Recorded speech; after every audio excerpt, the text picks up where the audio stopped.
Well, certainly a pretty good coach. So when you walk into that space, I think the first thing that you see is, it's a Cobb and Co coach. It's that you see it and it has that feeling and that aesthetic to it. Everyone's always thinking, can we find another one of these coaches that he built? And I was personally hoping this was one. And that was certainly the impression that the Saunders family had. I think it was their assumption that it was a proper Cobb and Co coach. I believe that's what they bought, which was from Doug Quigley, maybe 10 or more years ago from Withcott.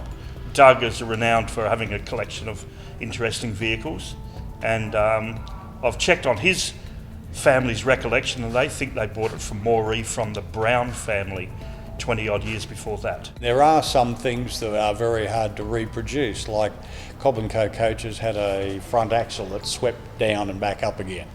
And it did have that, so that shows there's going to be some original material on it, but most of it, I thought, it looked like it was a good coach, but a reproduction. I looked at the wheels straight away and there was something just struck me as wrong, and I measured them up, and when I came back here, they're very lightweight.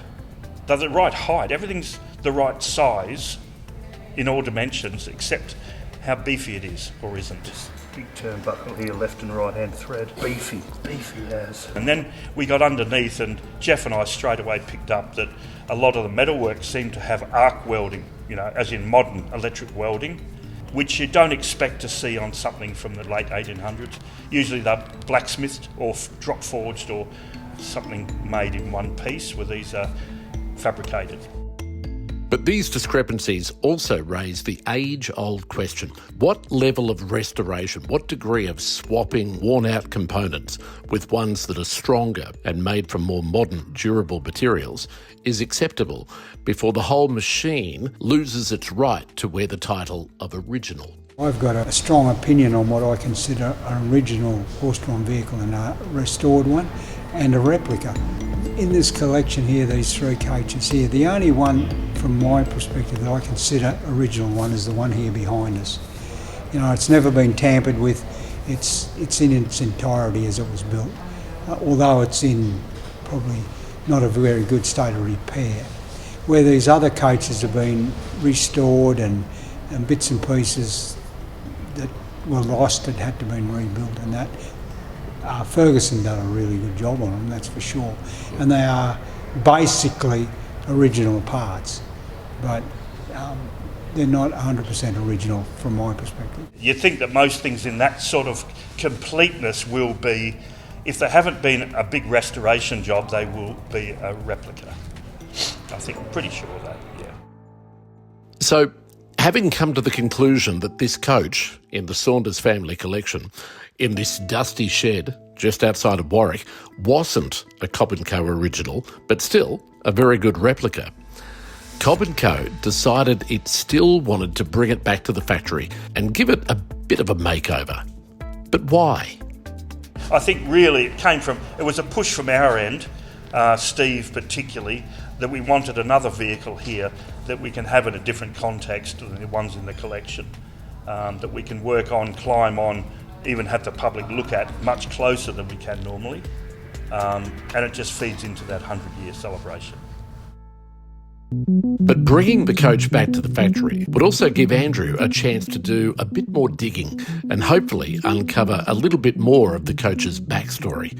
If it wasn't a Cobb and Co original, if it hadn't come out of the company's Charleville factory, where had it been built and who built it? That's one thing we wanted to really ascertain, whether they had anything that wasn't original.